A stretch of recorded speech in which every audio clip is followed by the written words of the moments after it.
Welcome to the Ange TV show. If you click this video, it's probably because there's breaking news, or you're tuning in for my daily briefing.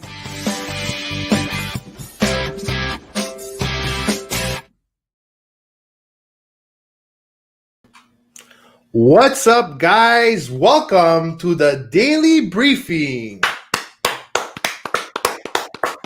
Yeah, you got that clap over there, that amazing clap, that refreshing clap, Luigi.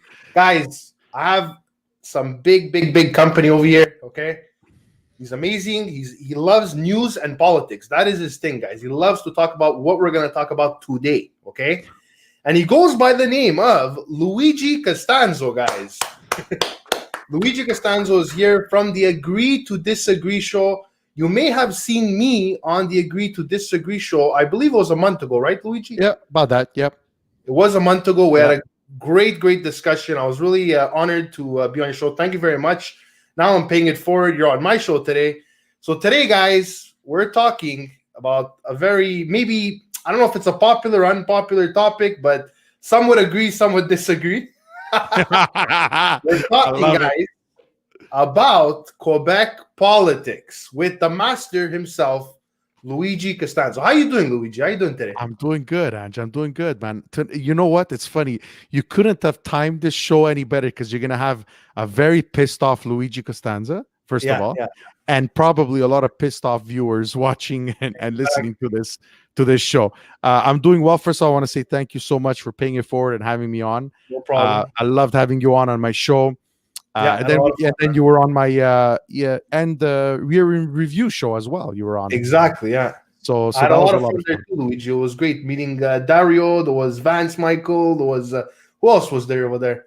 There was Eric Johnston. There was Claudio Capri. There was Peter Bowen.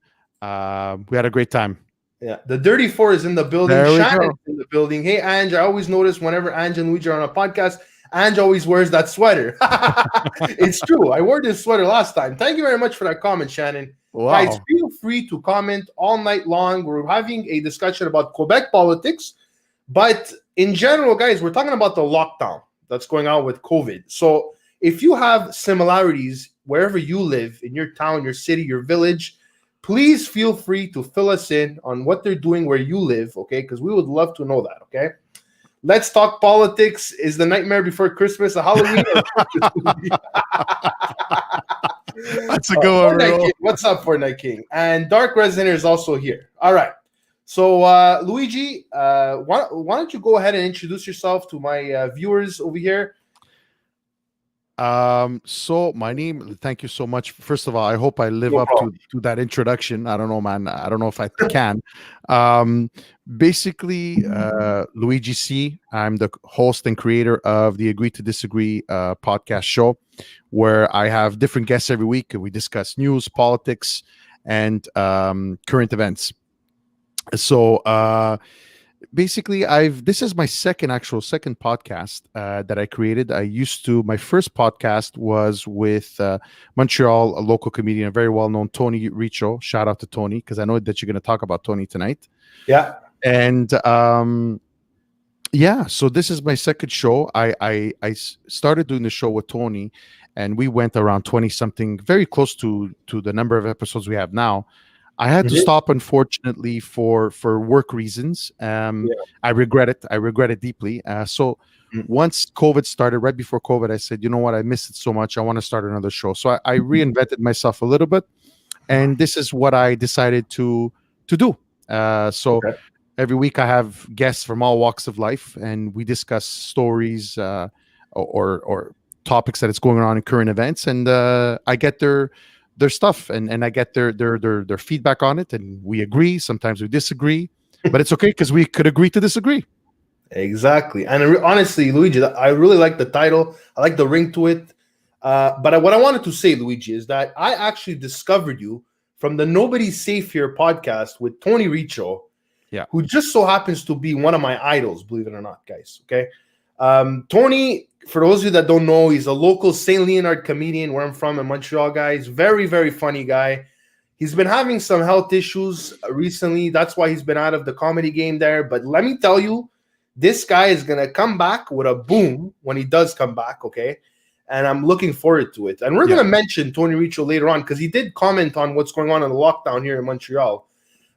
So I was going to say so Tony Richo. So Luigi, what's the most challenging aspect of being a podcaster?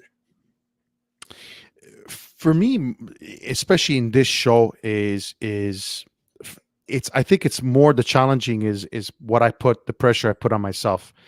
You know, I'm sure Ange, you could relate to this, is that, you know, if you, you know, I always say, if you put yourself out there like we do, Yeah. I always constantly, the most challenging for me is, are enough people listening to my message? Are people taking something out of my message? Is my content doing something in their life? Am I entertaining people? Are they learning certain things?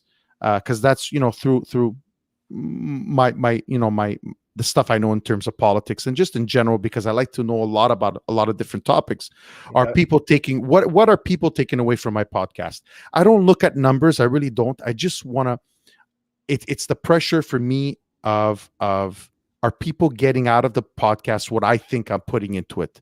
Because I put my heart into it. I love it. I love meeting different people every week from all walks of life, whether it be comedians, musicians, professors, other podcast hosts, which I love doing, like we're doing tonight.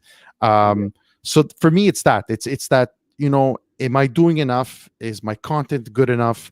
Are people getting something valuable out of it? Okay, interesting. So we got some feedback over here. Fortnite King, he wrote a very not very impressive grammar here, but anyways, he was, can you tell Luigi you feel successful in your state of YouTube? Okay, I guess he's trying to ask you if you feel like you achieved your goal, with you're happy with where you're at on YouTube. No, but I'll tell you why. Okay. Fortnite King, it's because I've had this discussion with Ange as well, and Ange has been so gracious in trying to help me. Is that my first initial, ever since I started, I had a little bit more following, a lot of my following on my views, especially on my first show, where we used to have average about 5,000 to 6,000 views per show with Tony Richo, was on Facebook only. That's right. And very few actually listeners on the actual podcast. But now I could quantify it a lot easier because I use Anchor, so it's a lot easier now. So I'm trying to also use Instagram, use YouTube, and the podcast audio as well. So it's a lot of different platforms. I'm just trying to spread myself out. So I know YouTube is pretty difficult, but no, I'm nowhere. It's one of the hardest for sure. Yes, it is. But I'm nowhere close to being where I want to be. But I know that now with my new relationship with Ange, I know my buddy Ange is going to help me out here. But also there's some other interesting stuff coming up for me in terms of being associated to a podcast community, the podcast station, which we spoke about as well. So I'm looking to grow with them as well. So we will see. 2021 is going to bring some interesting stuff. Exactly, guys. And sorry, I didn't tell you at the beginning, but please, guys, go at the top of the chat. Luigi's The Agree to Disagree Show YouTube channel is pinned to the top. So please, guys, take the second to go to his channel, watch a couple of his videos, leave a nice comment for him, and then subscribe, guys, okay, to The Agree to Disagree Show. Let me tell you, he has really interesting guests, interesting shows, and he knows a thing or two about politics, guys. This is the guy to go and see. So Fortnite King said, can we play Fortnite tomorrow? He asked me every live. Fortnite King, yes. I promise we will be doing Fortnite on the Ange Hobby Show. This is the Ange TV show. Fortnite King. Arlen Scherer Vlog Support said, happy belated New Year, host. Thank you very much, Arlen Scherer from the Philippines, guys. Very nice. Tropo's in the building. Very funny guy, no doubt. That's right. Thumbs up. Get out, Ange for president, Luigi vice president. He's saying he wants me to be the president and you to be the vice. Hey, that wouldn't be that bad, eh? That would be a match. That would be a match made in heaven.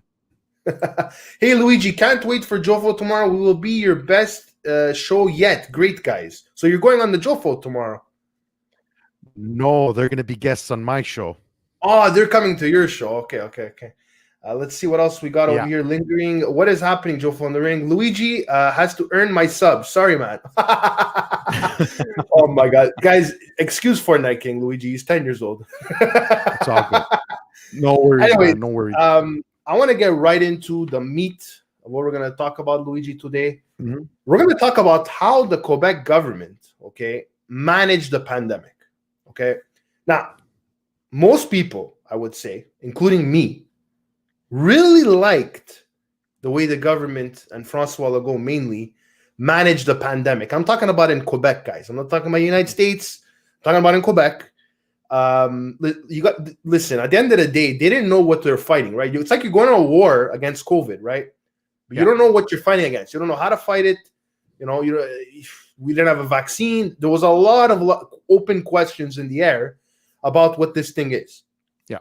So, for what the circumstance was, in my opinion, I think they did a good job with the first wave. In March, I think it was second week of March, went into lockdown. And then he said, okay, we're just going to close everything down. But honestly, I think that was a good job. That was good. That I can't say nothing about the government. That was amazing. Okay. It was good. And as a matter of fact, the cases went down in the summer, right? Yep. So, I mean, like, it showed that they did a good job. But then what happened? We all know what happened, right? Towards the end of the summer, the kids go back to school.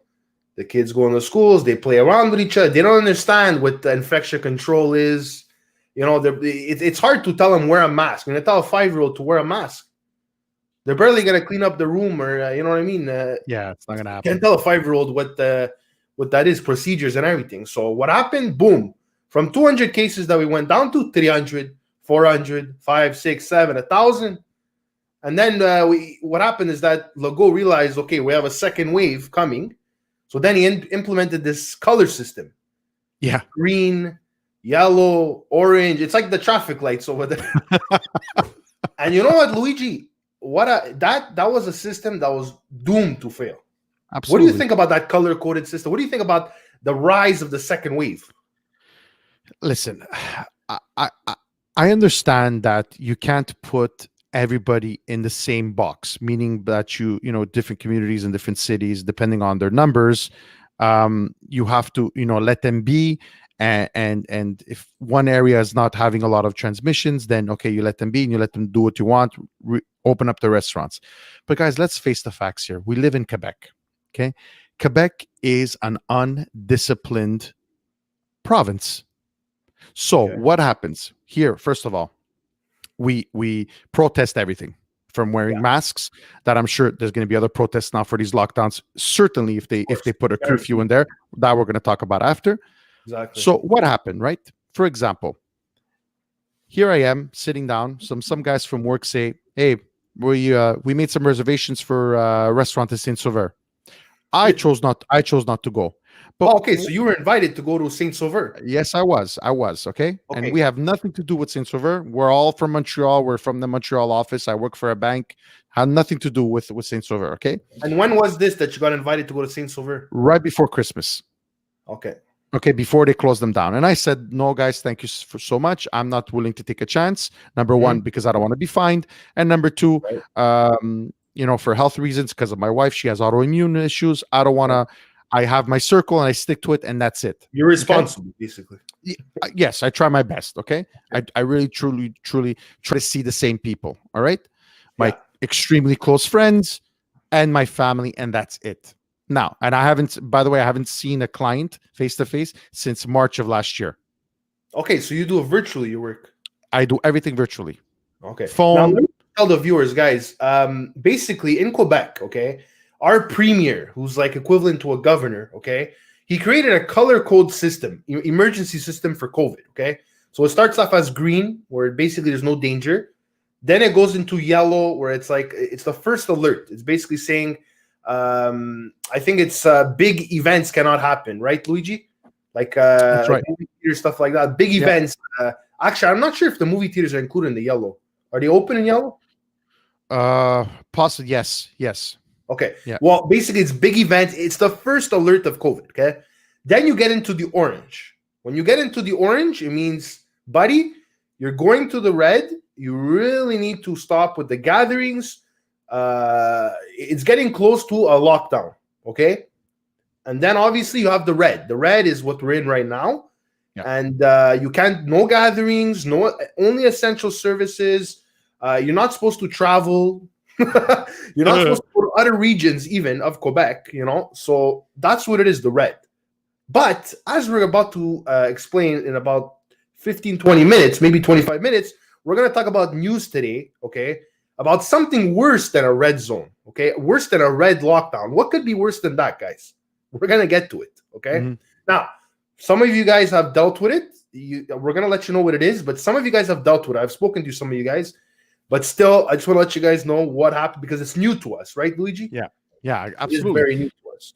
Now, So, see, I just wanted to add something else to that. yeah. Is that my point is when politicians put the system into effect, Mhm. you cannot tell me that you don't know your population. How long did they think that this was going to last? How long did they think that people from Montreal or Laval weren't going to lose their shit and start making reservations and going crazy and ruin it for everybody in La Rive-Nord, if you want, the North Shore? I'm not saying that it's right, but it was just a matter of time that it was going to happen. It was just a matter of time. Like I said before, we are, unfortunately, and this is why I believe that we're in the mess that we're in today. Part of Mhm. it is that we're an undisciplined population. We are, because it Yeah. shows. Because if you have a population that has just fights the fact and protests of wearing a fucking mask, what I does know. that tell you? What does that tell you? So Exactly. could you imagine everything else? Because I think the vast majority of Quebecers and Canadians, or right now we're talking about Quebec, but the vast majority of Quebecers have respected the rules as much as they can, right? That they've stayed within their small circle. They don't stay out late. There's nowhere to go anyway. So on that note, let's say, I don't know if you want to leave it for later. What's the purpose of adding a curfew? Tell me, Ange. What is the purpose of this? What is this going to achieve? What Exactly. as a You know fake what, Luigi? You hit it right on the nerve, man. That's what I wanted to hear from you tonight. That's what I wanted to hear from tonight. What is the point of a curfew? I don't know. I don't. What's it gonna stop that at 9 o'clock? I'm in bed, and where was I gonna be at 10 o'clock? There's nowhere to go. The only thing we have left, Luigi. Okay, the only thing that we have left is the internet. These people right here, my virtual friends. Yeah, That's all we have left. I don't get it, Ange. I don't understand. Already, it looks like a desert, like a desert western town, a deserted Yeah. western town, Montreal downtown, Old Port, wherever you see all the hotspots in Montreal. No one's going Did to you see downtown? A picture of downtown recently, I've seen it's dead. buddy. Buddy. About every 2 or 3 businesses had graffiti on it, and if they did it with the garage down, like it's closed. And if it didn't have graffiti on it, it's one of those glass windows with brown paper on it to say that they're either closed or they're pretty close to bankruptcy. Oh, well, of course. Listen, we're gonna get on there. I mean, listen. Look, you've now kids have been out of school for 3 weeks now. You've closed. I don't know when they closed cafes, restaurants, movie theaters, basically with no justification because the numbers just kept going up. My point here is, and listen, Ange, before we continue tonight, I don't pretend to have all the answers. Nobody does. I'm not. Yeah. What I'm saying is, why not look at the best examples of what people are doing, other governments are doing across the world? Don't take, for example, California's example, like my friend Mario Vino says, the owner of Salumi Vino. Yeah. Maybe take the example of someone else that's something, that is doing something right. Yeah. So what was the purpose of closing? You have literally bankrupted and literally killed, and I'm not using killed a business. You've almost killed a lot of human beings, because behind that business, how many families and individuals and kids are affected by this, right? That they're never going to go back. What was the last number? We were almost up to 50 restaurants that have closed. God knows how many more are going to close now. I didn't check the number. How many did you say? 50? Close to just on the island of Montreal. Just the island of Montreal. I would say probably more than that. That you're talking about downtown? I'm just talking about the island of Montreal. This was a couple of weeks ago, was close to 40 restaurants that have closed. Okay.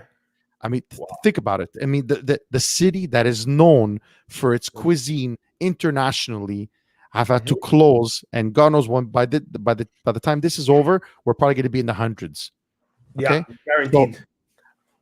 So, like I said, I don't think we're questioning that we have all the answers. I think what you and I are going to be doing tonight is questioning What have they done from the beginning? Because think about it, Ange. They said to us almost a year to the date, March, you said at the beginning of March, let's do a little quarantine for 2 weeks to flatten the curve. Hey, it's a fucking year. And now you're going to put us down in a lockdown. Yeah. You're going to put us down in a lockdown. It's clearly not working, a lockdown. Clearly. We have more cases than when we were running around freely. Does that make sense? I think this is here. This is the way I could be wrong, Ange. Yeah. When you put rules into place, people are going to do what they need to do to not follow them. So they're taking risks, and this is what happens. Numbers go up. That's great, Luigi. It's great that you say that, because it's exactly the example about the vacationing. To me, I call them cheaters. No offense to anybody that traveled, but to me, it's cheaters, because they decided to go once they realized that when the news broke down that we were going to the lockdown, the last lockdown. They said, "Look, I don't want to live here in this stupid lockdown. Let me go to another country where it's the restrictions are loosened over there. You know what I mean? It's not as bad. There's not many cases. It's more. I'm on the beach. It's not like I'm in a school. You know what I mean? Yeah, of course. So you could say yes, it was a selfish move. I mean, here's the problem, Luigi. Okay, you have the people that really want to follow the guidelines, that want this thing to go away, and then you have the people that said, "Moi là, je m'en vais. Like I'm done. I'm done with this." To me, you know how I could describe this, Luigi? It's a nightmare. It's a nightmare because you don't know when it's going to end. Well, it's true. Like they said, the night before Christmas, one of your viewers saw it. Yeah, said it. It's true. Now, here's the thing, okay?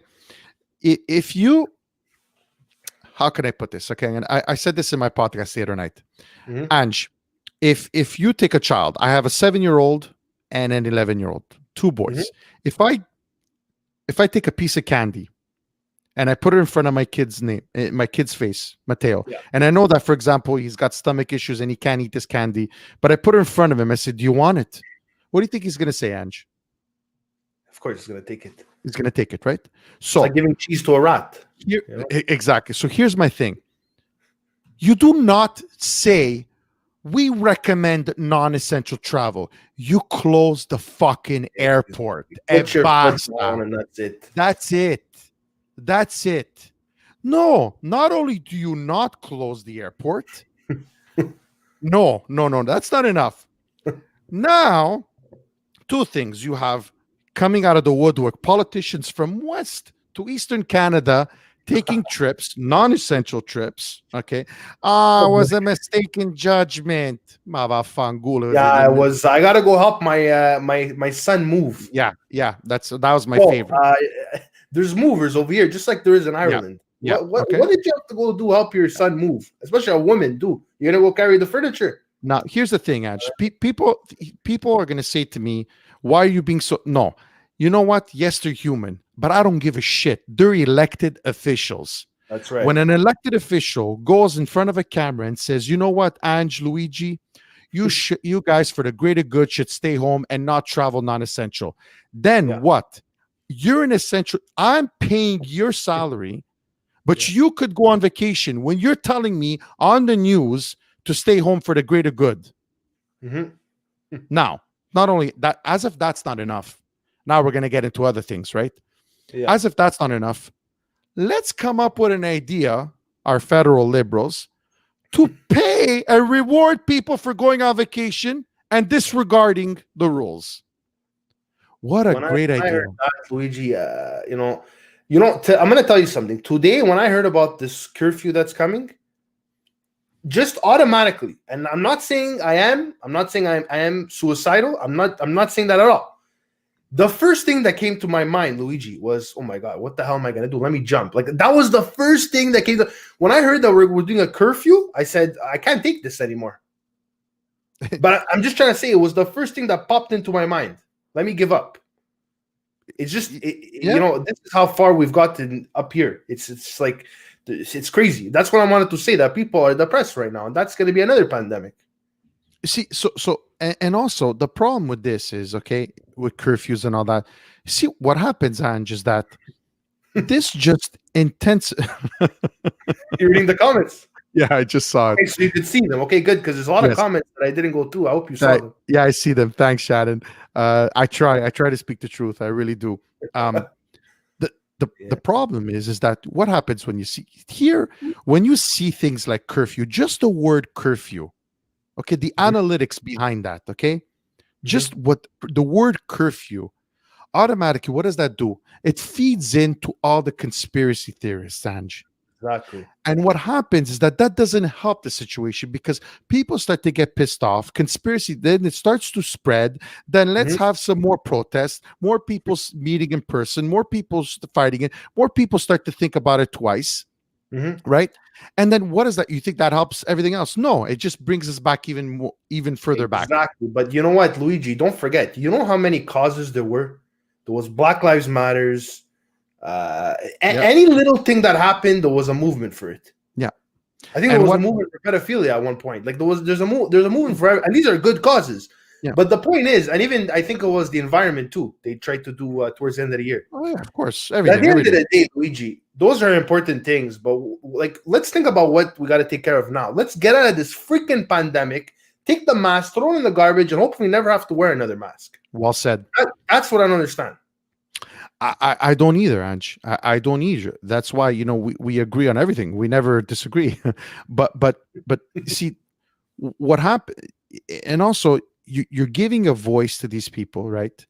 Um, and even the people that were borderline. What happens is that now even people that have a sound mind, even me, sometimes I'm gonna think even twice. I'm like, fuck is these conspiracies are sometimes because you're so mentally beat up. We're so mentally beat up of We're told not to listen to the conspiracy theories, but today, Luigi, we literally had to. Like, it was like nostalgic. I went back and I said, "Minga, the conspiracy theories were right. Shannon is a conspiracy theorist.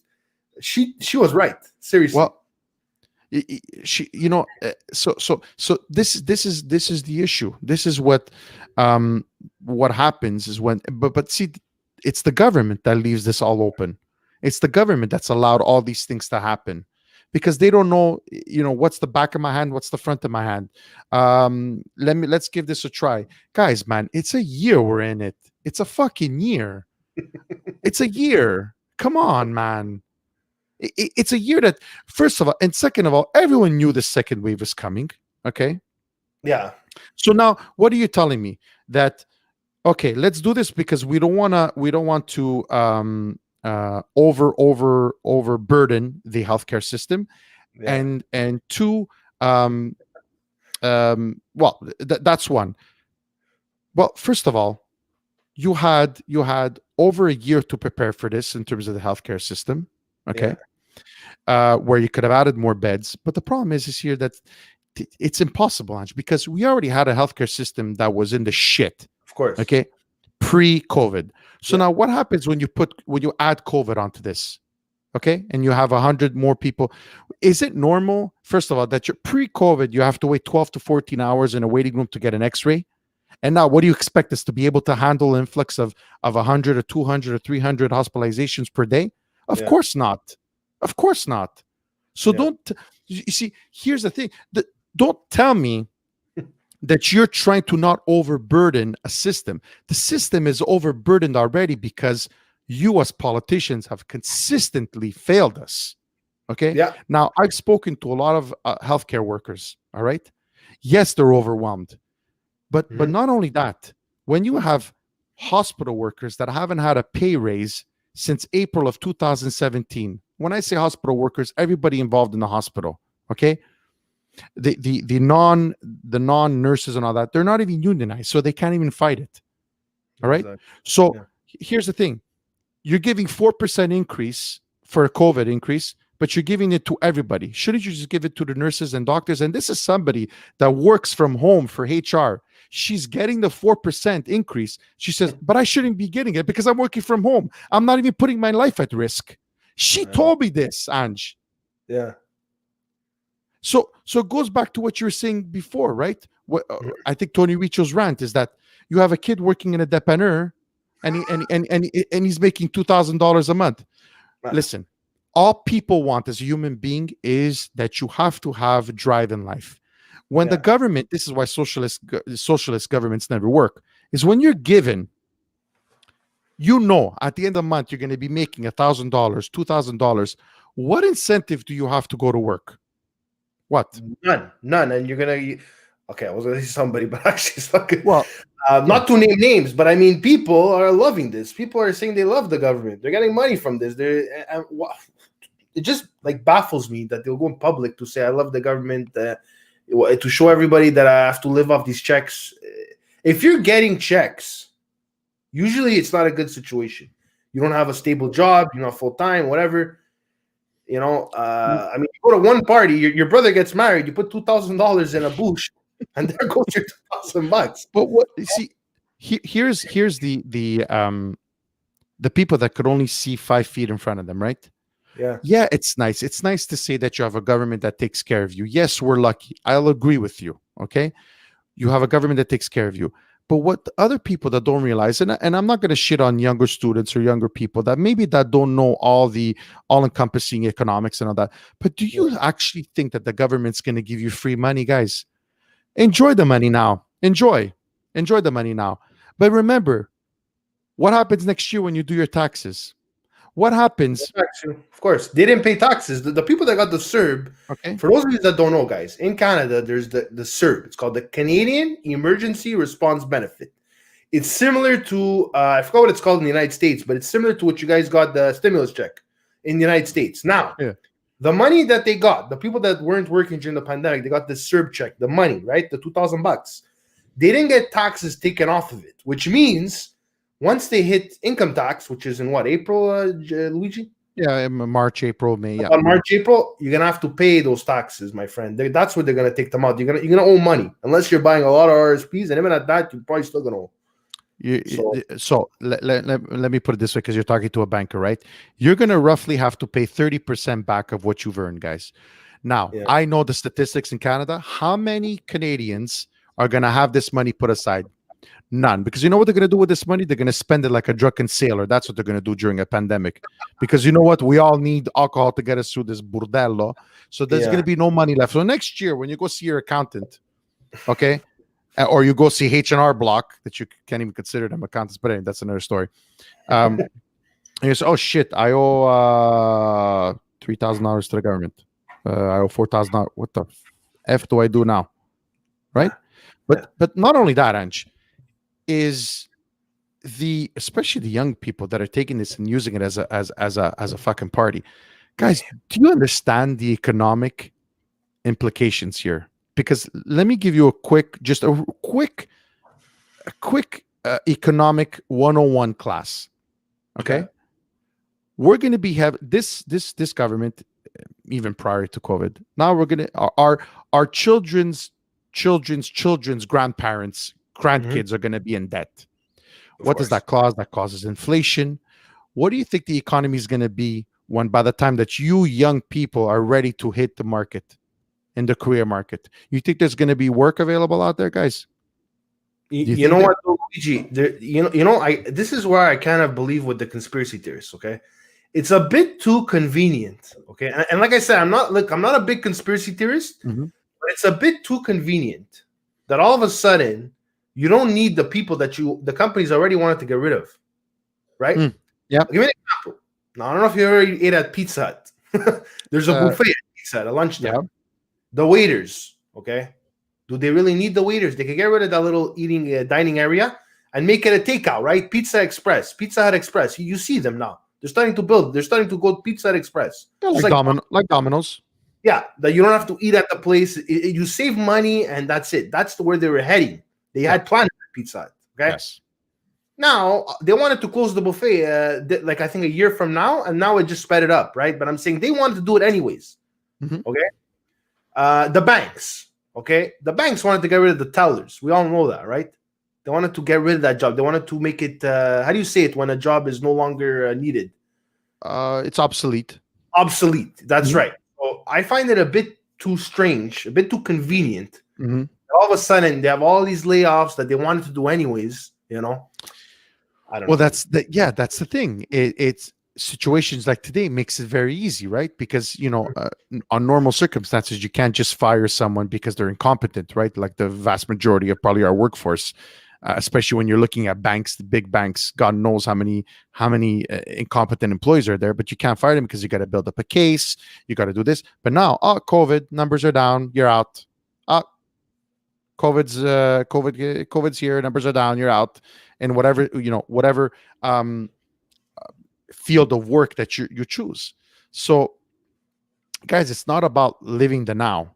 What we got to do is try to get out of this as fast as possible and try to fix whatever little crumbles are fucking left of the economy, because we're going to be paying for this for decades, guys. Already, our drama teacher, prime minister, is a bumbling idiot. But you add this onto it, I mean, because he wants to make everybody happy, and also let me add, during a pandemic, okay, that he's giving out money like he's fucking Santa Claus. He believes that he's been giving away money to other countries to help them fight COVID and all that. This guy is worried more about his image and the image of the Liberal Party and the Canadian government on the international stage than our own Canadian economy and our own Canadians. But you have how many people that he has fooled? Oh, that we're so nice. People think we're so nice. But do you think I give a shit that I want to give $10 million, $15 million to help COVID in some country in Timbuktu? I know, that was stupid. I'm sorry. I don't give a shit. My priority is my country here. Exactly. You're the president. You're the prime minister of Canada. Why are you thinking about Ethiopia? You know, like. But he's always. Do you? If I would go through the list, Ange, since day one, how much money he's given away to countries that have no bearing at all on Canadian economy. Yeah. Your head would spin, Ange. Your head would spin. So Fortnite King, he's got a question here. Fortnite King's the type that when he says something, he wants it answered. Okay.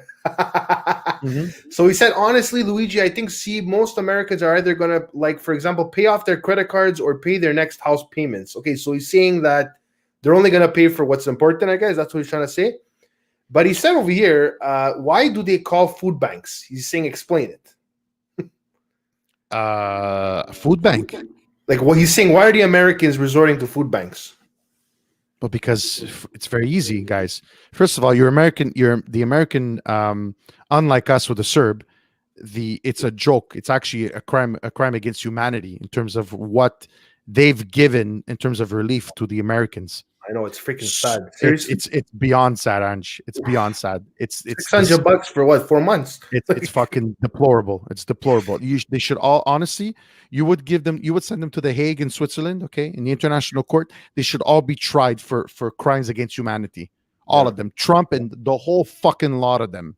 The entire Senate and Congress. Hi guys, Reno. Hey, Roller Disco Montreal is here. Is that Reno? That's Reno. That's Reno. Yeah. Okay. Roller Disco. Announcement: my new song "Boo Online Haters" is out. Cool, Michael Anchor's cool. Okay, welcome, Reno. So like I said, Luigi, we're getting into the restaurants now. The restaurants, the movie theaters, everything downtown, the strip clubs, whatever. It's all closed. I was gonna ask you, Luigi, if you were in their shoes, you're in the shoes of Cleopatra Strip Club, whatever. Okay, one of the big pool room Montreal, whatever. You're in their shoes. Yeah. What do you do based on you have no future? They're not giving you any plans next month, 2 months, 3 months, a year. You're just paying. Okay, maybe they're paying your rent, but you're not getting a salary out of it. That's what a lot of people don't understand. No, the government doesn't give you a salary for it. So what do you do, Luigi, if you're in that situation? Wow. Well, Ange, as you know, I have a lot of friends. Unfortunately, in the restaurant, cafe, and reception hall business. They're probably in the worst business right now, obviously, because by the time things get back to normal, we're not even close there. We're talking about 2022 for sure. Okay. Yeah.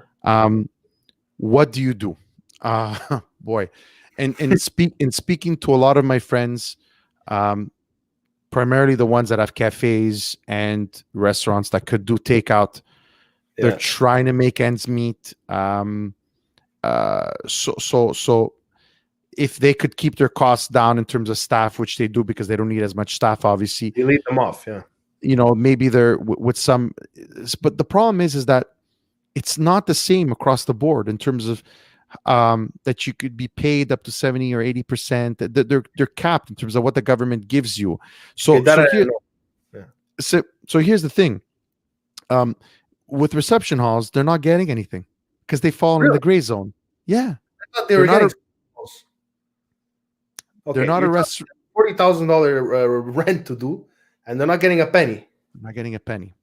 Okay, that's so now that's unbelievable. If the government, what they should really do is, first of all, if you're gonna put everyone in the same basket like they did when they're giving out money, like drunken sailor on a Friday night, okay, you should do the same thing when you're pulling everyone in the same business. So cafes, restaurants, reception halls, it's all people gathering. They should all be in the same thing. They should all have access to the same thing, right? And so the further problem to that is that instead of doing that as well, on top of that, they should say, okay, listen, because there's a ripple effect, right? Because most of these restaurants, cafes don't own the buildings that they live in, that they have their businesses in. So there's a trickle effect. What happens to the companies that own this commercial real estate? There has to be something that to me, it's so simple, but maybe, I don't know, maybe call me stupid. I'm not an economics major, okay? But how, if the government could do so much laws telling us to tell us literally what time we could go to fucking bed, you're telling me that you're telling me that they can't say, listen, anyone that owns a commercial building, we will oblige the banks to not pay your mortgage in the meanwhile. You will not pay the municipal and school taxes and business taxes on these properties. Hence, you will not have to get rent from your locataires that are not making any money. They're not making. You know what my friend said? What some people are saying is, okay, call me, send me all the lawyer letters, but I'm not making any money. I'm not making a penny. Here, come and get the keys. Good luck. What am I going to tell you? So to answer your question, Ange, when it comes to the actual businesses, there's nothing more they could do. No. You know what, Luigi, though? This is the thing. It's easy to say the government, do Uber Eats, DoorDash, what's the other thing? Skip the dishes. They're getting original. Yeah. And they're making millions of dollars, these companies. Yeah. But another thing, before I get to my next point, another thing I was saying is that when we went in the lockdown, we should have done a real lockdown for 31 days, starting March 14th until, let's say, mid-April. Yeah. We should have done a big lockdown where you can't even go out and buy food. Like, you basically get food delivered, right? Yeah. Because at the end of the day, by keeping these IGAs and Maxis, whatever, by keeping them open, you're getting gatherings of people. Just like by keeping IKEA open, there's 22,000 people on the weekend, like Tony was saying. There's so many loopholes where people could gather. That's the problem. There's no control. He's literally doing this curfew thing because he cannot control the situation anymore, which means he's failing as a premier. But okay, let me ask you a question, Ange. Because I was thinking like you, right? What you just said. But then I think, okay, Luigi, hold on a second. Let me ask you a question. Yeah, see the reflection of the computer. What if he would have done that? So here's the question. If he would have done that properly at the beginning, would we still not be in the same predicament that we're in now, Ange? Hang on a second. Can you rephrase that? I was looking at the comments. No problem. So let's say we would have done a proper, complete shutdown at the beginning. Okay. Let's say close everything for a month, whatever. Yeah. A year later, now, today, would we not be in the same predicament, Ange? Think about it. Would have done what I said about getting the food delivered and that. Would we be in the same predicament? Would we be today? We'd still have the numbers skyrocketing, no? Possibly, but there would be less contact. You can't deny that. But this was a year ago, Ange. You know what I mean? But this was a year ago. That's the problem. If we would have done this, okay, but then once we would have been out of this lockdown, people start mingling again, we'd still be where we are at today. Exactly. But here's the thing, Luigi. Yeah. This is my theory. Okay. Well, not theory, but it's actually proven. Australia and New Zealand, the two places that got it to zero. And I think even Taiwan, if I'm not mistaken.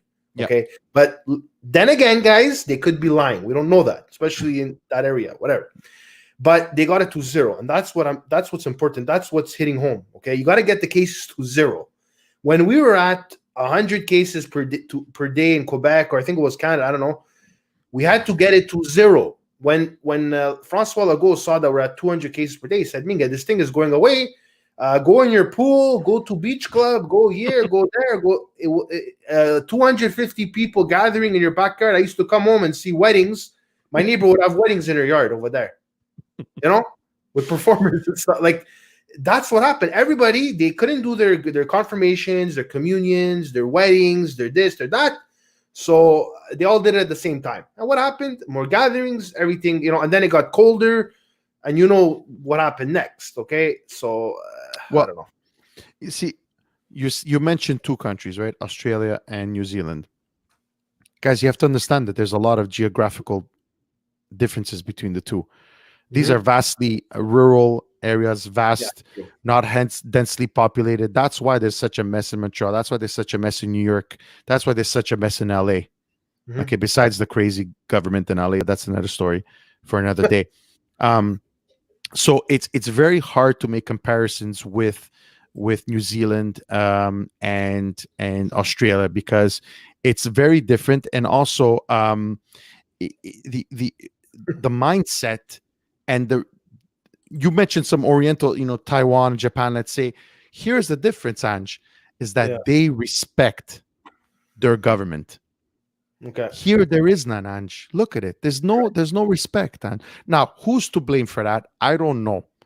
Right? But off the bat here, everybody was an expert at the beginning. Everybody knew they're trying to take our hey guys, everybody listen. Doctor, scientist, everybody.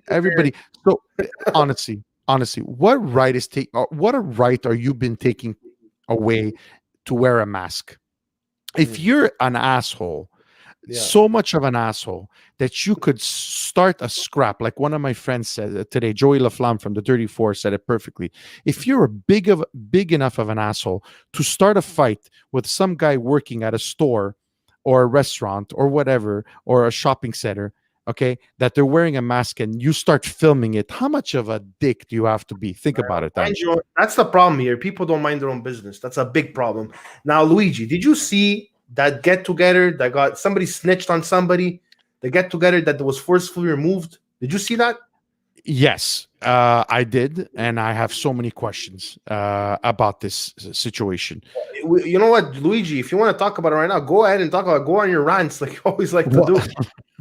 Well, that's because the problem is that I can't rant on it because we only see the video when it's literally in the heat of things. So my question here is, we still do. I don't know, Ange, have we had any more details in terms of what happened here? I know it was a family gathering, but first of all, why are you answering the door if it's the cops? Number one. Number two, unless they have a warrant, they could not come into the premises.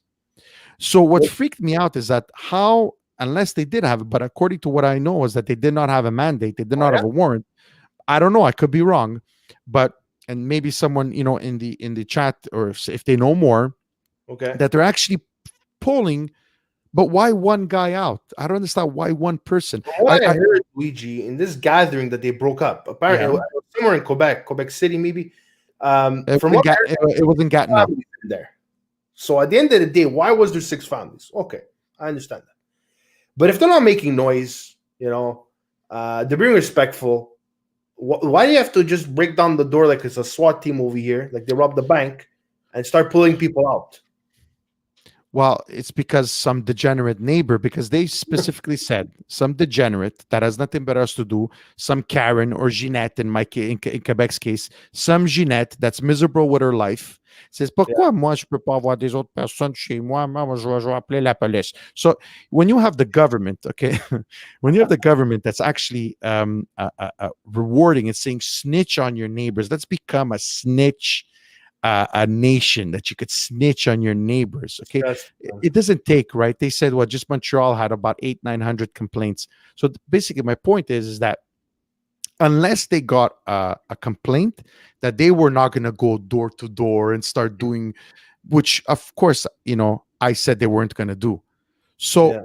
here you had some miserable human being, okay, that snitched on these poor neighbors, and this is what happened. But like I said, there's so many unanswered questions because we only see a very short snippet, and we see one guy being pulled out. Why only one guy? And no, it really doesn't look good on the Gatineau police. It really doesn't. And I don't want. I'm not going to start shitting on cops because they're only following orders. All right, because I'm sure that especially during the holidays that they did not enjoy this. I blame, like always, the politicians. I really blame the politicians that come up with these ideas that already times are so hard, and that you're gonna find someone $1,500-$1,600 for gatherings. You're gonna find someone $1,600 for an illegal gathering, but you're gonna give him $500 a week for coming back from a Yeah. non-essential travel. Do the Exactly. math. Let's do the math on that. Does that make sense to you, Ange? You know what, Luigi? And the next topic we're gonna talk about actually is the news today. About let's just break it to them. The full lockdown, guys, in Montreal. All right, I think in Quebec actually, the full lockdown with a curfew. Now, it's not 100%. Okay, Yeah. what happened today is that La Price, they made a. I think it was La Price, right, Luigi? I'm pretty sure it was. La Price. At least it wasn't They made an Jornada. At article- least it wasn't Jornada Marial. Yeah, they made an article saying that tomorrow, because Francois Legault is supposed to give a speech today, he postponed it. So tomorrow, the Premier of Quebec, Francois Legault, okay, is supposed to give the breakdown that we're going in a full lockdown with a curfew, which means if you're not going out for work, there's no reason why you should be outside for a certain time. I think it's like 8 o'clock in the morning to 9 o'clock at night. I'm not sure exactly the details. Something Maybe like you know more about it than me, Luigi. I don't know if you read up about it. There's people are saying 8 o'clock because, and you didn't know that after 8, COVID just goes away. You didn't know that, eh? But that's my point. What does a curfew? Okay. And by the way, some of my American viewers here told me that where they live, they have a curfew. Maybe even Mr. Jimmy's from Egypt. But they told me they have a curfew. And you know what they say? They say they're laughing. He was laughing at me. He's like, what? I'm like, why? He's like, because where I'm from, there's no police. So we just go out and do what we want. Okay. I mean, mind you, this is like a 14-year-old telling me this. But at the same time, it just goes to show that it doesn't do nothing. Well, exactly. First of all, does it do anything? So it goes back to what I was saying before, Ange. We've had almost a year. You're telling me that the reason why he postponed today's press conference because he's going to do it tomorrow, because today he's talking about the Santé Publique and our public health officials. Yeah. But if I was Legault, okay, I always wanted to be in politics, but I won't because I'm too honest. They'll probably kill me after a week. Okay. So if I'm Legault, okay, I call my phone and say, hey buddy, hey prime minister, oh hey governor of LA, how's the lockdown going? How's the curfew going? Oh, not good. Oh, it's not going good, eh? So what do you think? Should I do it? No? Okay, thanks, buddy. Let me call him. Okay. Hey, yeah, is this Australia premier? Hey, how's it going? Good, thanks. Hey, yeah. So what do you guys are doing? What did you guys do that's so good that's working? I don't know, Ange. To me, it's I don't know. Is it that difficult? No. Let's talk to Santé Publique. Now I'm gonna go off on another rant, okay? Yeah. Let's call it, because apparently in this lockdown, they're gonna close schools. Yeah. Okay. That's another thing, guys. They're thinking about extending the closure of the schools, which is pretty controversial because the public actually wants the schools to be closed and kept closed. So go ahead, Luigi, your rant. I say keep them open. Really? Like I said, absolutely. And here's why. I have a 7 and 11-year-old. Okay. I see the emotional, the learning things and responses towards, first of all, not having any interactions with their friends for over a year, Mhm. not learning properly. This e-learning shit is shit. I'm sorry. Telling me, Okay, a lot of people here actually, they're very young, the viewers. They're telling me that they just can't take it. they Like can't. they're Ange. gonna throw up. My 11-year-old, that's an honor student. I'm not just, he's a great student. Tells me Yeah, today, this is dad, this is garbage. This is garbage. It's I know. garbage. Okay. So I'm looking at it as a parent. But not only, guys, you gotta think about everything else that's behind this. They're gonna say, oh, yeah, but how many cases came from the school? Guys, first of all, kids the ones that are positive, hardly anything happens to them. Yes, they could bring it home, but they're trying their best at school. We got to think about all the other ramifications of the stunting in the growth of our children. And what about the parents? Do you think everybody could work from home, guys? Do you think everybody could afford to have their kids in daycare? Do you think that that's possible? What do you think happens? Because if you keep all these kids home, that's going to have even more effect on the economy. Look, Yeah. I've had them home since Monday. I can't even work. I can't, Really, Ange. toys and stuff. I got to help my younger one. My 11-year-old, he's very autonomous, but I got to help my younger one. I can't work. I have him screaming one day something's not working. If I'm on phone with a client, how does that look, Ange? Wow. So here's the thing, guys. It's not just about, it's transmittable in schools, guys. You got to look at all the other factors that go around this, guys. It's the growth, the stunting growth, and emotionally, and dealing with interactions with other kids, guys. We're not going to see the effects now. Not just about kids, but I'm seeing the mental health of adults. It's not good, man. Look at what Fortnite say. He's actually 10 years old. Look what he's saying. Yeah, I can't take it. I was getting bad grades when I was doing online learning, and I'm a good kid. I learned very good, but it was so difficult learning online and not having a good teacher to help. Yeah. You see, it's exactly what's going on with your kids, Luigi. Yep, it's exactly That's it America right now. Educational crisis. There was already an educational crisis in the United States, but now more than ever. Exactly. So you know what, Ange? Honestly, I'm gonna say it. Whoever says all closed schools, you know what? You know jack shit. Okay, unless you're a parent, you should not say a fucking word about whether or not the kids or the school should be closed. I'm sorry. I'm gonna say it. I don't care. Because we see what the ramifications are of it. Okay. You can't, because there's too many things implicated and surrounded. And now I'm sure they're going to close the schools. It's going to be a fucking mess. It's going to be a mess. And like I said, eventually when they do open it up, then the cases are going to explode again. At the end of the day, though, because we didn't talk that much about the vaccines. There's now 3 vaccines, Luigi? Something like, yeah, I think so. Almost 3. Maybe I think India even approved the 4th one. I don't know. Whatever. Yeah. 3 vaccines at least. Yeah. Where are the vaccines? We have 3 vaccines. We're going into a lockdown, total lockdown with a curfew. You have 3 vaccines in the world, or 4 maybe. Where are they? Well, I'm going to tell you right now, Luigi. Yeah, go ahead. Prime Minister Trudeau, okay, he said that apparently Canada got, I think, somewhere around 450,000 doses, and only 135,000 were inoculated, which means 35% of the doses that are in Canada right now were actually administered, which means the vaccine is going at a snail's rate, very, very slow. Mm-hmm. I mean, 135,000. We're 30. How many people are we in Canada? 37 million? 35, about 35. By the time we get to 36 million, a lot of people are going to die. Listen, getting the military to bring vaccines. You know what I mean? What are you doing now? You know what I mean? Like, I think that it's a question of production, right, Ange? It's a question of production. How much could these companies produce? Number one, then you got to put your plan in place in terms of what is the most vulnerable and what's the most important. For me, it should be, of course, let's say healthcare workers, our elderly, teachers. Okay. Yeah. So that's how it should be. Now, how fast are these companies producing this vaccine? How effective is it going to be? We don't know, but at least we got to be given a chance. And don't forget that the one from I believe Right? Pfizer needs Yeah, 2 shots. exactly. So That's that the big problem. the sick whatever, I don't know how many we got in Quebec, 100,000 whatever. It's Mhm. actually not 100,000, it's 50,000.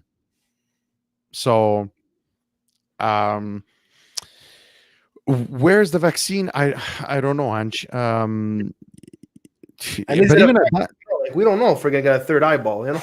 no, well, listen, we don't know, but this leads into so many other areas and so many other questions, right? Are they going to make it mandatory if you want to travel and you have to give them? Is it going to be mandatory if you want to go see a concert? I don't know. I listen. I'm not. I don't know. I don't know. But the problem is that how fast can you produce? Because you would think, you know, you got to make a shitload of vaccines, and then on the other thing is, what about other people that don't want it, Ange? Exactly. Well, you know, that's another. Actually, I wanted to talk about that yesterday on my Mhm. live. I was hearing in an article that apparently when you go to a movie theater, once it opens up, they're gonna want a vaccination slip. Like, you know, when you were 5 years old, when you had the little book with the Yep. little dog with the little horse on it, Yep. they want a vaccination book to show that you are vaccinated to go to a movie theater. I'm not sure where else, but it's like maybe a wedding, stuff like that, big gatherings. You're gonna Big need a. gatherings. What do you think about that? That's like, wow, that's almost discrimination for people that don't want to take the vaccine. Um. Oh man, we're getting into so many issues there. But it, Moral. listen, we're gonna. This is post COVID, right? I mean, Yeah. people are gonna be like, they're gonna hate people that don't get vaccines. They're gonna just, you know, people like to hate on people for no reason. Well, people are gonna hate on people that don't get the vaccine. You know what I mean? Like, Well, listen, Angel, just I'm like gonna you say vote for Trump, I don't like. You know what I mean? Like, exactly, but listen, I'm not gonna dump on somebody. It's their individual right to not be vaccinated. However, it is also a business's or government's right to say you're not vaccinated, you're not coming. So you can look at it both yeah, ways. it is their right. I agree You, with you. you, could, you could look at it both ways. You have the right to say no, but if you want to travel, you better go get it or you stay home. Make a decision. What's more important for you? I was talking to a friend of mine today. He says, "You know what, Lou? I don't give a shit. Okay, once the vaccines, I could get it. I'm gonna get it. I don't care if I needed to travel because after all this is over, of course everyone's gonna want to travel, right? Especially Yeah. you take someone like me that loves traveling. So he says, Lou, whether it works or not, I don't give a shit about the after effects. I'm gonna take it because I need to travel. Everyone's gonna need to clear their head about after all this. So, Yeah. so here's the thing: don't forget any anti-vaxxer, whatever. You have the right to say no, just the same way that any business and government have the right to say you're not getting on my plane if I don't see that you're free. And what about the other government? Because the other government could say, you want to come into Italy, you want to come into Cuba, show me the proof that you've been vaccinated.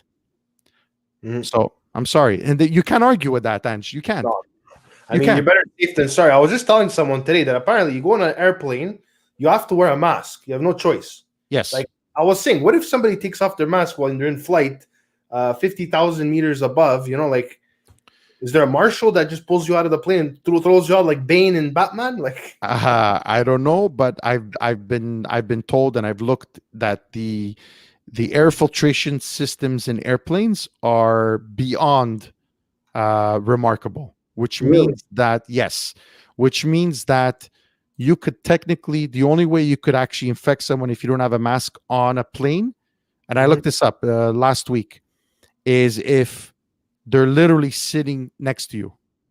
That's Wow. that's how good the air filtration system, because the air is constantly being filtered and exchanged and thrown out, and clean air is coming in from the Okay, outside. so you know quite a bit about airplanes, and you're telling me right now that airplanes are actually very safe. Yes, that's what from what I've read and heard Mhm. to travel, they are. Yes. I Okay, mean, because I was obviously, under the impression that the coronavirus spread in planes. no. What's really bad is cruise ships. Yeah, I mean, That's just just because it's so claustrophobic, you know. that's just like an infiltration waiting to bordello to happen. Transmission. Absolutely, absolutely. That's just you're waiting to because you're locked on a little island, basically an island, because some of these things are as big as islands, and everyone's using the same bathrooms and touching the same knobs and food and buffets, and that's just forget it, right? But whereas opposed to a airplane, from all I've read and heard and spoken to aviation experts, one of a friend of mine and a client of mine is a pilot. They have told me this, and I actually pulled out because I was curious. This report that literally says that even if you have no mask, your particles that coming out of your mouth are literally filtered once they get about 4 or 5 feet away from you. Yeah, it's pretty impressive, actually. But you know what though? This is something we do know. Like if I'm talking, let's say Luigi, I'm right next to you. Okay. Let's say we're 2 meters, maybe even 1.5 meters. Okay, and I'm talking to you. I'm talking to you, and coughing is two different things. When I cough, I'm projecting the germs. It goes very far. Yes. If I'm talking, okay, it'll be like little particles, little droplets that are gonna come out, and they're just gonna dissipate.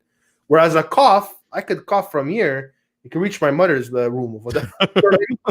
So true. People don't understand that. They think, oh my god, that's why everybody was buying N95s. You remember?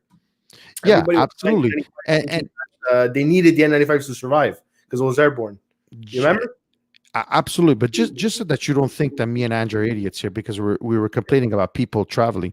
I'm not talking about the plane here, guys. I'm talking about what happens after you get off the plane. You're going to another country. God knows how many chances you have because you're not going to wear your mask on a freaking beach. God, how many chances? And then you bring coronavirus back into the country. So that plane basically was worth nothing because you didn't get sick on the plane. You most likely got sick or where you weren't. And now you're bringing it back into Canada. Okay, so just so that in case someone decides to call us out on that, Ange. Exactly, because look, we didn't even get into the vacation yet. Wow, but the vacation part, if you want to speak about it quickly, Luigi, we could talk about the vacation thing, the $1,000 for coming back. Yeah. It's like, you know what? Go ahead, Luigi. Say what you got to say about this, and then I'll give you my opinion. Okay. This one just okay. So like I was saying before, when I went off in one of my rants. Yeah, actually, I've been pretty good tonight. Actually, here you are, the government. You're giving fines to people for getting together, but now you come up with saying, "Oh, by the way, the CERB or whatever you want to call it, we're going to give it to the people that have traveled outside of Canada in non-essential." Before, because now they changed, they retracted because all the people going crazy. But you come back, you have to quarantine 14 days, so that's basically 2 weeks. So we're going to pay you $500 a week because so basically what you're saying here is let me reward someone for taking a non-essential trip. Yeah. Let me pay them while they quarantine, while your healthcare workers are literally being worked to the bone. Okay. Yeah. How do you tell your constituents when you're a politician again? How do you tell your constituents that put you in power to stay home? Okay. Stay home. Please avoid all non-essential travel. Yeah. But then let's think about the idea of paying these people when they come back and they're in quarantine. No, but Ange, it makes you think. If you visit the parliament and you open the parliament in Ottawa, do you actually think one day I'm going to do it? I'm going to just walk in. Do you think there's going to be people there? Because for me, it can't be humans making these decisions. I'm convinced there's going to be monkeys all over the Parliament Hill. It has to be. Who comes up with these things, Ange? but are you serious? But are you serious? Yeah. Now, to clear things up, okay, today, Trudeau actually, at his Rideau cottage, he had like a little briefing, if you want. Oui. Right away, he saw what happened on the social media. It went viral and everything, especially with the other liberals there. The girl Patrizia that went to Ireland. There was the other guy, I can't remember his name. He admitted that he went. The other guy went to see his husband. Barbados. He has an excuse to travel because they're a politician. Everybody. Yeah. Us, No, why did you go to wherever, Mexico, Cuba, whatever, for once in 2 years that you went? You know. Yeah. But I'm gonna give you. I'm gonna say something, Luigi. Okay. At the end of the day, I could have traveled if I wanted to. Okay. Yes. Yeah. But personally, would you travel in a time of crisis, Luigi? Um. No. No. Honestly, I'd love to, honestly, but I wouldn't because I'm not going to go on vacation first of all and have to be worried about so many things. And are they going to be open? Do I have to wear a mask? And no, if I want to go on vacation, I go away to get away from reality. I don't want Exactly. to just, so plus, because of my wife and she wouldn't for sure. So no, I wouldn't. It sucks. Trust me, I would love to, but at the Mhm. end of the day, I would not. No. Exactly. Like the thing is, during the first wave, how many people were stuck in all kinds of countries? What's up? Just Rails in the building. All kinds of people were stuck Hey. in Peru. I had a friend that was stuck, I think, in Ghana. So, when you're going on vacation in a time of crisis, like, okay, I get it. You want to get away from what's going on over here. I don't think anybody wants to be in Montreal right now. It No. used to be the place to be. Right now, it's the Wow. place to get away from. Yeah. It's sad, but Yeah. maybe one day we're gonna get the glory that it used to have with food, like you were saying, with entertainment in Montreal. You know what's funny, Luigi? Back in the days, okay, before the government said I own gambling, I own this, I own that. Montreal, what was it? It was a strip. It was like the Vegas Strip.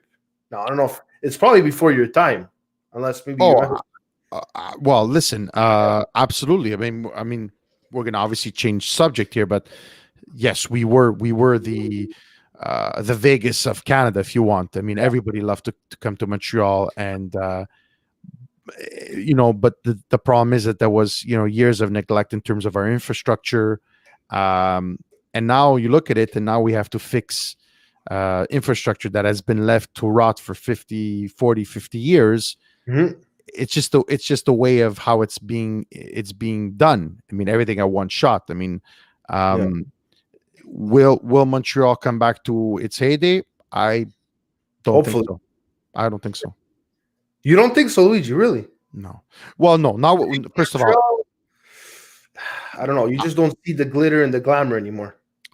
no, because by the time this is all done and we have our tree hugging mayor, that her priority is to put bike paths on top of a bike path on top of a bike path. Listen, Filling the city one decision at a time. it tells you everything when, and I've seen, and I'm sure you've seen so many pictures of this, is after a snowstorm, a bike path is cleaned and cleared before a street. Right there, that sums it up. Right there, we're done. Mismanagement, We're disorganization. done. We're done. We're They were done. doing the calculations. Actually, Tony Richo. I like to bring up Tony Richo, but Tony Richo Yeah. was doing calculations, and he was saying, the people that work for the government, whatever, they take out $1,000 out of their pay every 2 weeks, whatever. If you calculate how many workers there are, it's a mind-boggling number, right? Where Yeah. is that money going? Those millions of dollars. Why am I still falling into a puddle the size of my sofa? Well, Ange, that And goes. then I have to pay for the new shocks. Like Well, I know, Ange, but that goes, and then they protect themselves with laws, right? That you can't sue the city or the government, right? yeah, You know that, right? yeah. Of course they do Okay. that. Like my So, brother, bro. The snow removal was coming. They hit his freaking what do you call it, side mirror, and it came off. And then they didn't want yeah. to pay it. No, of course not. So, um, but it's the classic mismanagement of funds. Yeah, Now, listen, I have no problem giving you 50% of my income. I think it's disgusting, but I have no problem, and I live here. I have no choice but to say, yeah, government, yeah. take 50% of my. Now, I wouldn't have so much of a problem if you take 50% of my income, Mhm. but give me something to show for it. Give me an education system that I could be proud of. Exactly. Give Give me me a a health health gi- system that's give me a not health system that I wounded. could be proud of. Give me a health Yeah, system that I don't have to wait 14 hours to get exactly. an MRI for my back.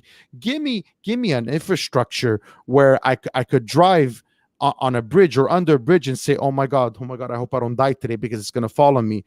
Or I hope I don't lose one of my wheels in a pothole. Exactly. I mean, It's I don't see the money. I just don't see where it's going. Besides to the We Fund. Well, yeah. or wherever the hell it's going. And you I'm know what, Luigi? I was raised to be a liberal. Okay, that's just yeah. one of those things. When you're raised to be a certain political affiliation, Yes. I was raised to be liberal. But believe it or not, Luigi, and usually I wouldn't tell people who I vote for, but I was actually really vocal about this. Hmm. You know who I voted for in Quebec when it was the Quebec election? Hmm. I voted for Legault. When I voted for Legault, now people are gonna start throwing tomatoes. I voted for Legault. Hmm. When I told my family that I voted for Legault, they looked at me like, "What's wrong with you?" Because we've been like a 40-year liberal house, you know. Yeah. So I said, you know what? I want change, and whether CAC is good or not, I don't want to see liberals go back in power. I want to see what the CAC's gonna do, and that's when it all went downhill. But I'm saying, when he started, he was very promising. Even like I said, with the first wave, then I lost a bit of respect with the second wave and everything, like as I was saying there. But at the end of the day, Luigi, okay, if you're premier, prime minister, whatever you are, president of a country, and there's a crisis like as big as this that we've probably never seen in the world. Maybe the last time we saw this was a Spanish flu, okay, or maybe World War II. Okay, let's say World War II. That Yeah, was definitely. Yeah, a definitely. big decision too. Okay, but at the end of the day, I mean, if you were in their shoes, do you think you would do a as good job? Like, I don't know. What do you think? Maybe you think highly of yourself. I don't know, but Wow, that's a great question, Ange. It really is. What I do know that after all this time, I would definitely talk to a lot more world leaders yeah, and maybe try different things. Because yeah, what is the meaning of insanity, right? What did Einstein say? The meaning of insanity is to try the same thing over and over and expecting a different result. Okay? That's the definition of insanity. So here we are. Basically, what we are doing is just insanity. We're just mhm, we're recycling the same stupid ideas and expecting a different result. yeah, Now, when you tell restaurant owners that, oh, Santé Publique didn't advise us to close restaurants because it was clear that the outbreaks were not coming from restaurants, mhm, and then you admit that you screwed up, I mean, there goes public perception, there goes public trust, and you're yeah. done. You're finished. And you could tell them, you could say whatever you want. But That's what I don't understand, Luigi. Okay, and even your friend Steven was saying it, Steve, and also Vino, and even Angelo. yes, They're not showing us the data of where. Well, actually, there is data, but look, I went to a movie theater, okay, during the first wave and the second wave. But yeah, when I went, when the last time the movie theaters were open, okay, do you know how many people were in the movie theaters? yeah. I don't These know. guys, how many I have, people? Like, how many people were actually watching movies? I have no idea. Not many. That's a good guess. It was basically me and my girlfriend. We were the Yeah. only ones in the movie theater. Wow. So you're telling me, and Luigi, it wasn't just one time that I went to the movies. I went to the movies at least 3-4 times during the pandemic. And I'm Hmm. talking about after they had the first lockdown. Okay, Yeah. when they reopened, there wasn't a soul in the movie theaters. One, because there's no new movies. I understand that, but the biggest thing was that people were scared about getting Yeah. infected, the Of course. outbreaks in the theaters. So nobody was there. Of So you're course. gonna tell me that there's an outbreak that people got sick at the movie theaters? I could tell you right now, it's not true, guys. It's absolutely not true, guys. There's no data to back it up. The restaurants. When's the last time you heard there was an outbreak at a restaurant? Okay, I understand. There was Moretti there that the chef was positive and he was serving tacos, whatever. But listen, That's one example. that's maybe an isolated incident. And I Exactly. think they closed down too. But anyways, my point is, what other restaurant did you hear that there was an outbreak? Thank you. Nowhere. Because when I went to La Belle La Boeuf, it's a hamburger place. By the way, Fortnite King's eating a chicken sandwich. Good for you from Chick-fil-A. By the But way, when I went and eat, which La Belle Lebeuf, by the way, in RDP? which one was Ange? it? I can't remember. It might have been Distrant or I don't know, or Laval. Anyways, whatever. Okay. When I 'Cause ate a hamburger at a hamburger place, okay, Mhm. there was nobody. We were the only people there. Okay, just think about the people that are waiters, the cooks, the managers, the this, the that, the people that are in the service. There's so many people in the service industry that they're at home, and I don't even think they want the freaking money. They'd probably rather have a job and work Absolutely. and get tip because they don't forget they made good tip, guys, especially in Montreal. And if you're good looking too, you'll get more tip too. But that's besides the point. Okay, take care, Kaden. Fortnite King says, "Well, Luigi Einstein believed that capitalism sucks." So Yeah, well, He you know said, what? "Well, what do you think about it? It's kind of like how cruise ships are a lot cheaper because nobody wants to go, and I'm sure like they're like, oh, here's a good deal, or so right on a ship. Yes, I get what you're saying, Fortnite King. Everybody's enticing to go to a cruise or whatever it is, fly this that because people are scared. Absolutely, and it's cheaper, but that still doesn't make me want to go. But it's No, the point of the stigma that a movie theater is where you get sick, a hall is where you get sick. restaurant. Uh, like I'm telling you right now, there's just no data to back it up. No, there isn't. You know where the And outbreaks are happening, Luigi? The outbreaks are happening in Garderi, schools, hospitals, where else? Bingo halls if they're actually open, but that's where the outbreaks are happening. the CHS, LSD. And private gatherings. Yeah, That I, too. I think the majority of those. Don't forget though. Yeah. Private gatherings, and also don't forget just work, manufacturing, because now I think that's why they're closing manufacturing and construction and manufacturing and offices and Yeah, all they're that. closing construction. That's They're what they're gonna closing do. everything, right? They're closing Yeah. everything. But I want to retract. I want to go back a little bit to what you were saying, Ange, because there's no Yeah. shame in saying, because I could say that yes, I was raised to be a liberal, okay, and you had asked me to before because you wanted to know, and I never got into this. Is my interest in politics started because I studied politics in university. Yeah, I All right. asked you it. Did I ask you it, Luigi, or did I forget? No, it's okay. You forgot. But Okay, what yeah. I'm I was saying is, gonna ask you, Luigi, where did you get your interest in politics? Like I know you so love that, but when did it start? Was it from when it was very small? Was it later on? no, it was I was going to university and I said, what the hell am I going to study? And let me try politics. So I studied politics and I loved it. And so that's where my interest came from. And just to go back to what you were saying, me too, I Mhm. was raised to be a liberal. But and for the longest time, I voted liberal until I became a young adult, and I started doing a little bit more research for myself and started to understand policies and what each party stands for, and all the implications in government and the decision making behind it. And I've changed. I've changed. I'll be honest with you. I always say, why do I have to be left or right leaning? Why do I have to be conservative or liberal? I'm just for common sense. That's all I want. And unfortunately, there's none of that in politics because our political system is not made to have room for common sense. Yeah. It But just isn't. you know what, Luigi? Like just like in anything, right? Politics, if you want to be a comedian, if you want to be this, that, podcaster, whatever, anything you want to do, there's always gonna be competition. There's always gonna be jealousy. That's gonna be everywhere. You know what I mean? So there's nothing you can do about that. Now, Fortnite King said, tell Luigi, does he believe that if you don't wear your mask in public, you should go to jail for 2 days or something like that and get fined? Ange, tell him. No, I never said that. No, I don't believe that. I No, don't no, no. believe He's that. saying, do you think they should do that? You should go to jail No, for wearing a mask. no. Well, no, you can't because that's just too simplistic and it's impossible Yeah. to control because we don't have enough cops and they have better things to do and more important things to do. So no, I don't Yeah. believe that because it goes back to what I was saying before was that stop putting so many rules in a population because if you see the less rules you give them, Mhm. in essence, the human spirit and human body is going to say, you know what, let me take this easy. Let me try to do my part a little bit more. Because the minute that you put, I've always been the type, the minute you tell me what to do, Mhm. you lost me. You lost me. Yeah.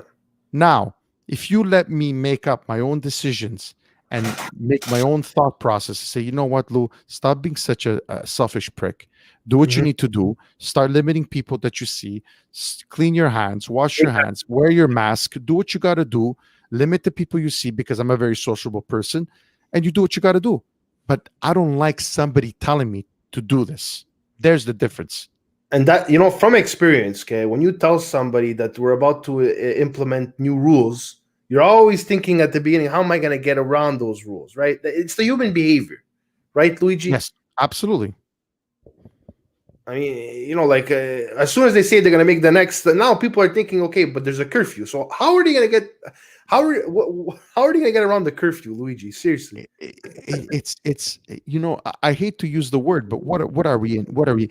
Is this military time? Is this are we in concentration camps? Come on, man, a curfew. What is it gonna do? What is it going to do? But you know what, Luigi? This is leading up to an ultimate question that I want to ask you. Okay, Mm. we're going to talk about French laws tonight, but we're going to save that for another time, Luigi. Yeah, I But think so. I want to leave you with this. Okay. Yeah.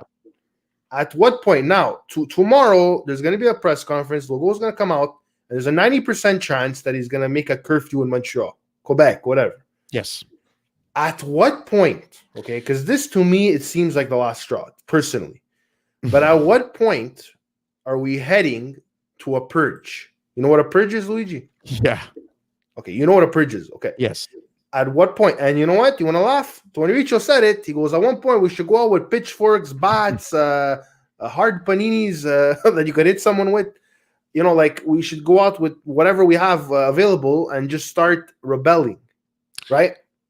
Yeah. So at what point do you think people are going to be like, I had enough of this. Let's just tell the government that this is not acceptable.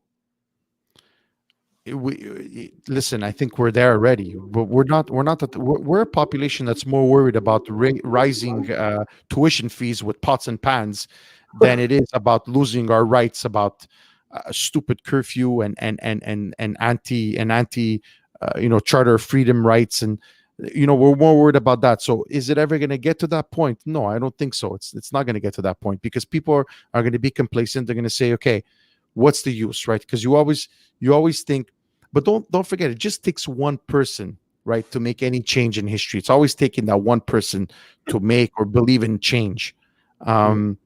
Whereas here, I just think that if the government would just believe in our human nature that we could possibly do good without having to implement these draconian laws, we have to be all in this together, literally. I think that's what that's the way they should have gone. But I don't know. And then now there's just this enlightenment and this wokeness that everybody thinks they know everything. So the two are clashing, and it's not going to happen. Woke. Yeah.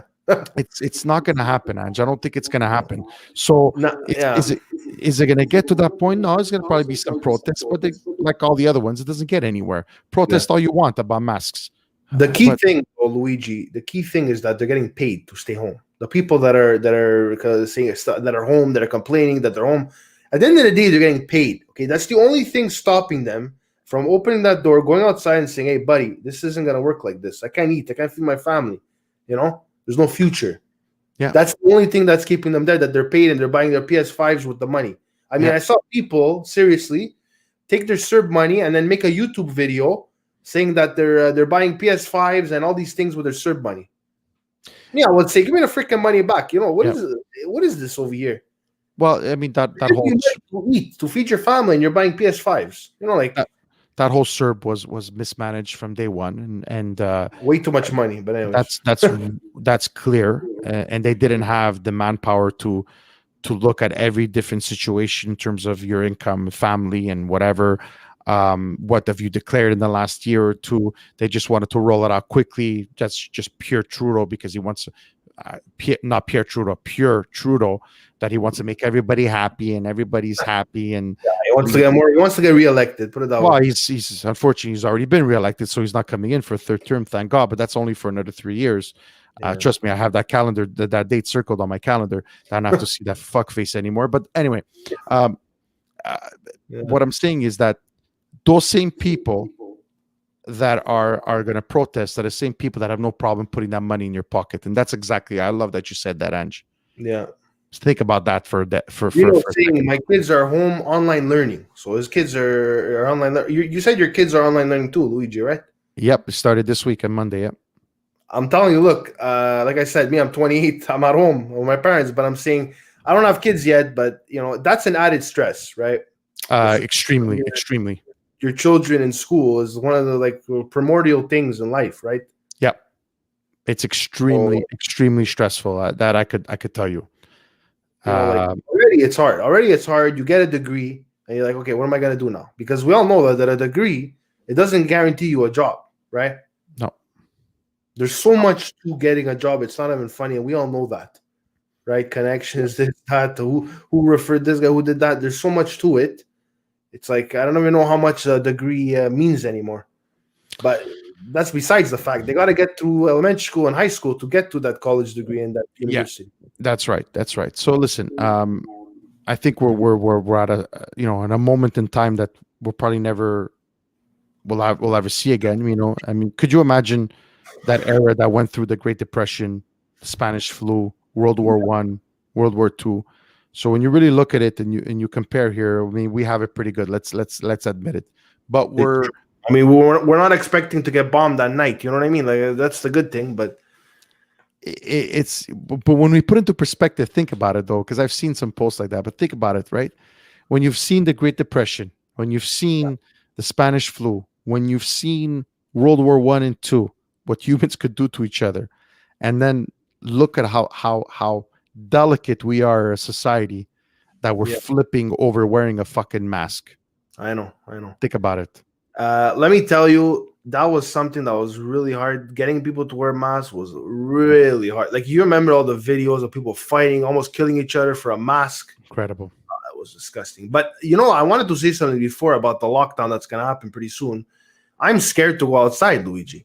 Like, if it's going to cost me $6,000 to go outside when I'm not supposed to, do I have $6,000 to throw at the government for free? No, I don't. No. So at the end of the day, I'm going to be extremely careful now. I think that's what they're trying to do. They're trying to scare people. They're trying to tell people it doesn't work like that. They're trying to catch you in red-handed, right? Because right now, they can't just say, oh, yeah, you were there at somebody's house. They got to catch you in the action, right? Yeah. But now, if you're in your car driving around, parked at wherever it is, whatever, and they say, okay, but where are you going? Then you have no good reason. Then they could catch you. You understand? So that's what they're trying to do. Well, yeah, they got to catch you in the act. But it goes to, remember at the beginning when the gym association were thinking about reopening, contrary to what this, and I'm sure that they decided last minute that they weren't going to do it. I'm sure that they weren't worried about the fact that they were going to get fines. They were worried about, we're going to go through all this, but the people are not going to come because they're scared. Yeah. Because the government scared them that people going to the gyms are also going to be fined, including the gym owners. Right? Yeah. King said, the government, to be honest, just wants quick cash. Yeah, well, there's no more cash left, Fortnite King. Put it that way. See, that's the thing, Luigi. They're giving $1,000 to travel. They're giving $2,000 to stay home, but then they want the money back, right? They got to make it back somehow.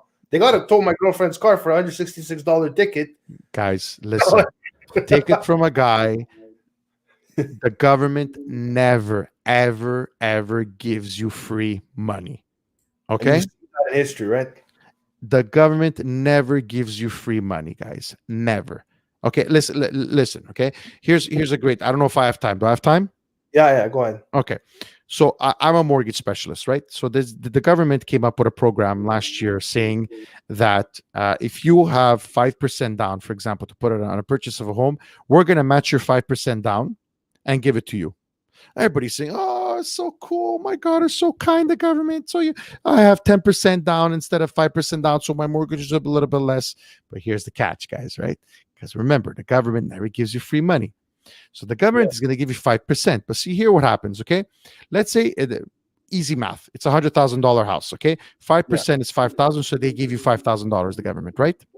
So you have to pay this $5,000 back when you sell the house.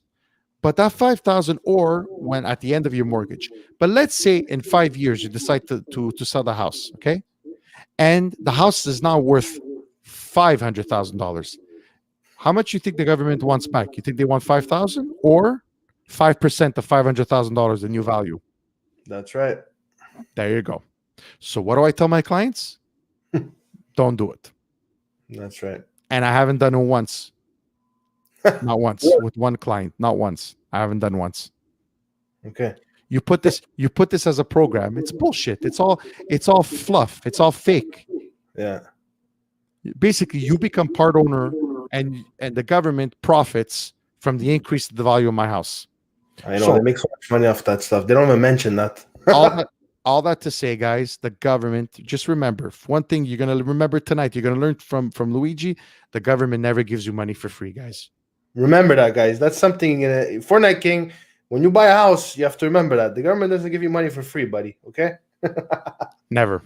And like I said, this is kind of random, but think about it. At the end of this pandemic, at the end of this crisis, the CRA and the IRS, my friend, oof, white shoulder. They're gonna be going everywhere looking for money, lifting up papers, lifting up this, lifting up that, looking for any cent they can get back from us. Watch when this is over. How many employees Revenue Quebec and Revenue Canada are gonna go for? I have no idea. Your head's gonna spin for how many people. You know, a lot of people now are working cash. Did you know that a lot of people are working cash jobs too? Yeah. And tell my comment to Luigi about the World War. Okay, let's see. What did he say over here? Oh, by the way, he said that he likes Trump. He says, I'm a Republican and I have that opinion, and I'm allowed to have that. So don't you say, oh, Fortnite King, just stop. I never said anything. Everybody's entitled to their opinion, Fortnite King, if you know me. COVID this year. Yeah, that's right, guys. Reno's dad he passed away, unfortunately, from COVID this year. May his soul rest in peace, Reno. Yeah, guys. I mean, look, we all lost somebody, and believe it or not, guys, there was somebody like a patient attendant, a préposé, you call it in Quebec. He was studying to be a préposé. I think he was in one of the hospitals. They ended up finding him dead at his house from COVID. I mean, he was at his house. They told him to isolate. He stayed home. Unfortunately, he passed. I think he lived alone, right, Luigi? Did you hear this story? I didn't actually. I didn't. Very, very tragic, guys. Very, very tragic. A guy helping out. He studied to be a patient attendant to help out during the crisis. What happens? They find him dead. You know what I mean? It's like, and when I see something like that, you know, I admire his respect and everything. You know, as a frontline worker too, guys. You know, like. It's very, very sad what's going on. How many of those stories, Ange? That's the thing. How many of those stories of those frontline workers? How many of those stories of people suffering mental health issues? How many of those stories of the failed businesses and everybody that's going to be impacted by that? We've just seen the surface now. That's in the end, that's what I'm worried about. Yeah, that's what it is. Hey, what's up, Kellen? Kellen is in the building. How are you, sir? So, Luigi, listen, thank you very much for coming on. We had a great discussion tonight. And listen, the fact that there's a lockdown tomorrow, it changed the whole dynamic of the show. Yeah, it did. You know, we had a different schedule, but when we heard this news about the lockdown coming, I just completely changed the script. And, you know, it happens a lot, though, Luigi. That's what I want to tell you about YouTube. And other people that are on YouTube, guys, this is a good lesson to know that things change by the second. News comes out by the second. You have to constantly update your video to how do you say it? Not attract, but to make sure that your video catches all the search engine, like what people are searching. You have to keep adapting your video. You know what I mean, based on current searches and stuff like that. Yeah. So I'm very on the go. I like to edit my stuff. I like to change. Sometimes I change the description. I change the title. I change the tags. There's so much different things I do based on what's happening in the world. You know what I mean? So yeah, absolutely. Yeah. Kellen says, what's going on? Listen, Kellen, we're just signing off, actually. Nice to see you, buddy. We were talking about politics, Quebec politics in particular, with my friend Luigi Costanza. And guys, listen, if you do not have Luigi Costanza from the Agree to Disagree show, he's the host. Please go to his channel and subscribe to him, guys. His amazing content. He's supposed to be having Jofo podcast. Is that correct, Luigi, tomorrow? Tomorrow night, yeah, at 8 o'clock, yeah. Tomorrow night. And what are you going to talk about tomorrow with Jofo? It's going to be no bordel. We're going to we're just going to talk about what the hell is going on in life. I want to get their take on how they're looking at all this, how they're dealing with all this, and some other interesting stuff that I'm going to pull out of the vault. Okay. And Luigi, is there any future projects you want to mention quickly? I don't know, with your podcast, upgrade. I don't know, any future projects you want to tell us about? Well, yeah, I'm excited. I'm going to be working with Reno. That's actually on the chat here. Is involved in the podcast station, so I'm going to be probably doing my show there in the new year very soon, and doing it from the podcast station, so the local podcast station community in Montreal, which is great, and I'm really excited about that. Other than that, I'm not really sure. I have other projects that I'd like to do other podcasts. It's just a matter of time that I don't have. Collaborative podcast. You're looking to do a podcast with somebody else. Okay. Yeah, collaborative, but it's just a question of time for me. So maybe I just should stick to Agree to Disagree, but we'll see. I don't know what the future holds. I'm excited about it. I love what I'm doing, and I just, I plan to continue. I just want to get better and have and meet and have interesting discussions with the different guests. Yeah, that's basically it. And Ange, I want to really thank you so much for having me on. I really appreciate it. It was great. It was a great chat, and I've really, one thing, being in this podcast community is meeting great guys like you and meeting great people like you. So that's the upside for sure. And honestly, it's helped my state of mind during this COVID. Honestly, yeah, it does. Coming on here, it's almost the same as going to Stogie's and having a cigar. You know what I mean? And just chill. You talk to your friends. You forget about things. And this is kind of why I do this too. I come on here, I'll be honest with you guys, to laugh. Like sometimes the comments just make me laugh, so it makes my day, seeing my friends, my virtual friends, whatever, but it makes my day. And I also like to do this. So that's the thing, right? Yeah, that's exactly. And then everything else comes after. Okay. Thank you very much for coming, guys. I will be on the Ange Hobby Show in about 5 minutes doing the pregame for the finals, the gold medal game between Canada and USA. Stay tuned for that.